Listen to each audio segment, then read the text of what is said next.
নজর রাখবো পরবর্তী সংবাদে।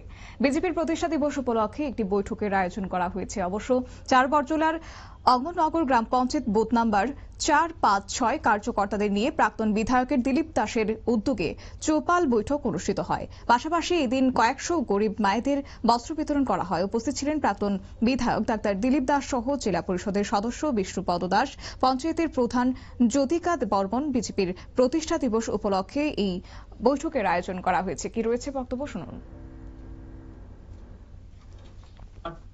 পার্টি ৪৬তম যে প্রতিষ্ঠা দিবস উপলক্ষে বিভিন্ন প্রোগ্রাম, যেমন ৯ থেকে ১২ তারিখ পর্যন্ত আছে, ৭ থেকে ১২ তারিখ, আবার ১৪ থেকে ২৫ তারিখ পর্যন্ত বিভিন্ন প্রোগ্রাম আছে। তার মধ্যে গাঁও চলো অভিযান এরকম একটা আছে।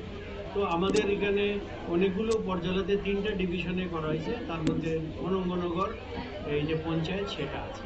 তো এখানে সকাল থেকে শুরু করে আমরা প্রোগ্রাম করে যাচ্ছি। কীরকম প্রোগ্রাম? অঙ্গনারী সেন্টারে যাচ্ছি, সেখানে মায়েদের সাথে কথা বলছি, তারা কি পায়, তাদেরকে বলছি চারটা নিয়ে দাও, বাচ্চারা আছে। তারপর ওখানে যে পরিষ্কার পরিচ্ছন্নতা আমরা করছি, রাস্তাঘাট পরিষ্কার করে, মন্দিরে গেলাম, মন্দিরগুলো সেখানে পরিষ্কার করলাম, পুকুর আছে, ডোবা আছে, সেগুলো পরিষ্কার করা হয়েছে। এখন এই মন্দিরের মধ্যে আমরা ওদের সাথে একটা আলোচনা সভা, সরকারের বিভিন্ন সময়ের কাজকর্ম নিয়ে আলোচনা, মানুষের কি প্রতিক্রিয়া। এই যেমন একজন ভদ্রলোকের ভাতা নিয়ে একটা সমস্যা, আমি একটু আগে কথা বললাম, তাকে আমি পাঠাবো এই ডিপার্টমেন্টে, কালকেই তার একটা বোর্ড বসবে, আমি আশা করি সেটাও সে ভাতাটা পেয়ে যাবে।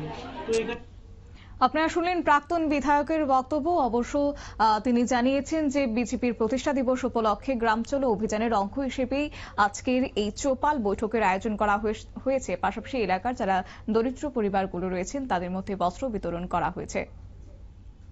নিয়ে নিচ্ছে ছোট্ট একটি বিজ্ঞাপন বিরতি, সঙ্গে থাকুন।